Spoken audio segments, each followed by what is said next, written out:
Halo teman-teman, Assalamualaikum warahmatullahi wabarakatuh. Selamat pagi Sugeng Enjing, Guten Morgen. Salam sejahtera untuk kita semua. Alhamdulillah kita berjumpa lagi. Saya kedinginan ini. Di luar dingin, di dalam dingin. Jadi walaupun di luar dingin saya tetap nyalain AC-nya. Ya, saya penggemar dingin. Nah, teman-teman sekalian, alhamdulillah ya, betapapun kita harus bersyukur ya. Kemarin tanggal 17 Agustus hari Sabtu ya, puncak peringatan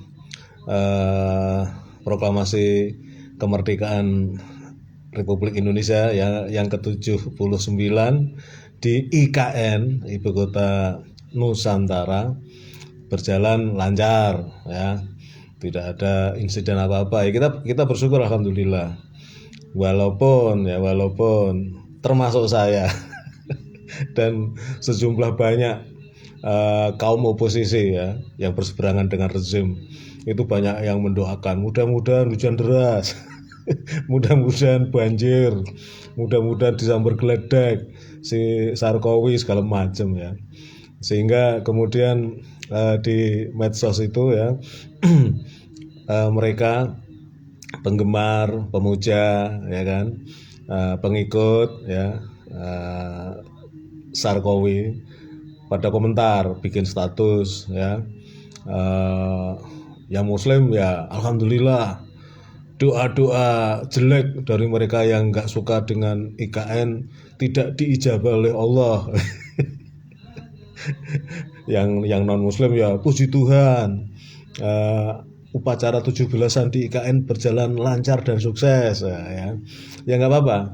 Jadi kalau saya, karena saya muslim, saya ingin mengatakan bahwa beberapa hari yang lalu saya juga membuat konten yang saya sampaikan bahwa dalam Islam itu di Al-Quran disebutkan kalau suatu azab atau musibah menimpa suatu negeri, suatu bangsa, suatu kaum, ya itu tidak hanya menimpa mereka yang jahat, mereka yang layak untuk diazab, tapi juga orang-orang baik, karena dia berada di lokasi itu, di kawasan itu, dia juga akan kena.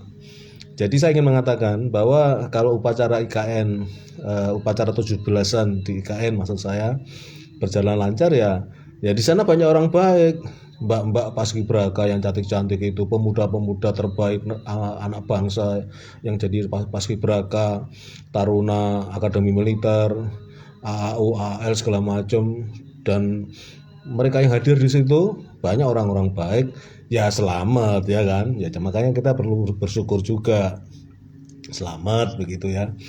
Ya, tapi untuk kalian yang pemuja rezim, ingatlah ya bahwa untuk perkara di dunia ya, Allah itu menyayangi semua hambanya, menyayangi semua makhluknya, walaupun dia misalnya ya, kita ambil contoh ya, di negara seganas, ngeri Korea Utara ya, Kim Jong Un itu ya, itu negara Korea Utara yang sangat ngeri lah ya, tidak ada kebebasan berpendapat, tidak ada hak pribadi, nggak ada ya, semuanya diatur oleh negara. Dia komunis ya, komunis hampir pasti ateis. Ya dia eksis ya, militernya bagus, dia membangun negaranya ya bagus lah gitu, walaupun kemiskinan terjadi tapi secara militer, secara politik Korea Utara itu bagus. Allah beri kesempatan, silakan saja.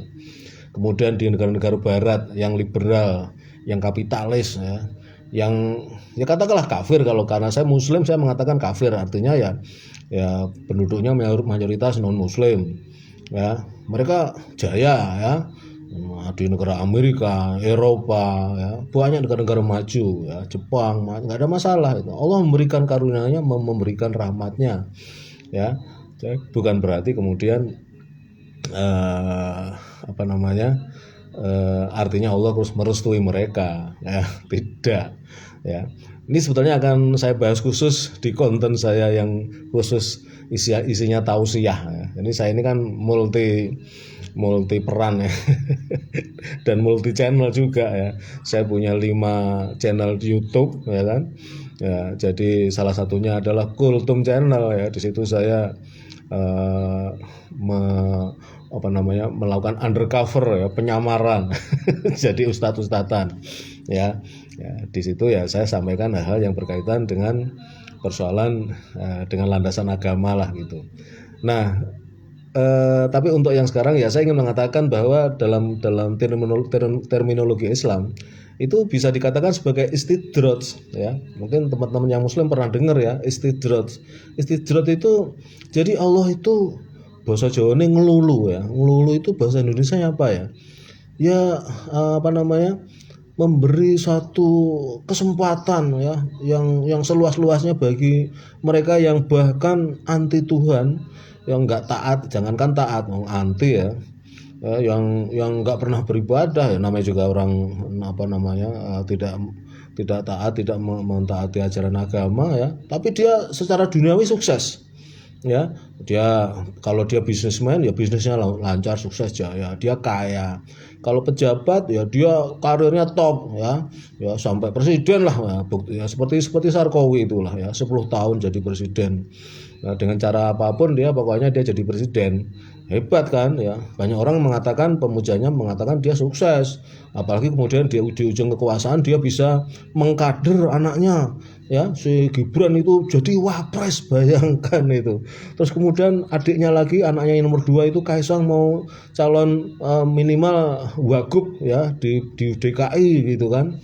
Ya, kemudian menantunya ya si Bobi Nasution sekarang wali kota Medan dan sebentar lagi diproyeksikan jadi gubernur Sumut ya. Itu hebat kok, lancar-lancar aja ya. Pendukung Sarkowi ini juga ya banyak ya Pak, yang melimpah juga. Jadi artinya bahwa Allah memberikan kesempatan untuk urusan duniawi silahkan saja. Tapi ingat bahwa nanti di akhirat semua akan dipertanggungjawabkan. Ya. Jadi kembali ke upacara 17-an di IKN, kalau berlangsung lancar ya alhamdulillah. Karena kalau itu ada azab, misalnya hujan deras, ada badai, ada petir itu, kasihan yang orang baik-baik, orang yang lurus ya, orang yang sebenarnya ya mungkin nggak suka dengan rezim juga ya. Tapi karena dia tuh bertugas ya, karena pengabdian ya, dia harus melaksanakan itu gitu. Ya kira-kira begitu dalam pandangan saya. Jadi bagi yang nyinyir kemudian meledek kaum oposisi ya, doanya mereka yang jelek-jelek tentang upacara 17 IKN nggak diijabah oleh Allah. Ya tunggu dulu ya, siapa tahu kalau dilihat dari perspektif istidrat itu tadi ya, jadi Allah itu ya memberikan kesempatan kepada hambanya, kepada makhluknya, siapa saja, urusan dunia ya. Tadi saya katakan banyak negara-negara liberal kapitalis ya, yang pokoknya liberal, yang menghalalkan seks bebas ya kan, LGBT itu kan, itu maju-maju mereka secara ekonomi ya, sejahtera rakyatnya. Negara Amerika, negara Eropa itu ya kan, di negara-negara komunis ya itu juga lancar, ekonominya bagus begitu ya, diberikan kesempatan itu. Tapi masalahnya nanti di akhirat itu ada pertanggungjawaban. Jadi saya pikir itu ya cara kita, paling tidak saya memaknai berjalan lancarnya upacara 17-an di IKN. Meskipun ini teman-teman nggak kurang kritisnya ya. Karena kemudian digambarkan bahwa pasca upacara itu kan banyak didatangkan dari Jawa itu. Bahkan katanya orang-orang lokal sekitar situ nggak boleh nonton katanya. Itu kan yang datang itu dari Jawa semua, diekspor ke sana itu, pejabat-pejabat, peserta upacara, ya, tentaranya, terus akademi militer, AWAL segala macam kan dari Jawa semua. Kan akhirnya harus pulang. Dan sebagian besar juga para pejabat itu tinggalnya di Jakarta, kembali juga ke Jakarta ya, yang katanya Jakarta itu berbau kolonial. Ya, akhirnya kembali ke Jakarta. Kemudian IKN sepi lagi dan kemudian istana yang katanya kayak Garuda tapi kok malah mirip kelelawar itu menjadi kayak istana hantu lagi, itu sepi itu. Banyak tuh foto-foto itu digambarkan pasca upacara itu ya, sepi kembali lagi karena itu kan pemaksaan ya, dan pembangunan masih 15% ya, jadi masih kurang 85% dari rencana ya.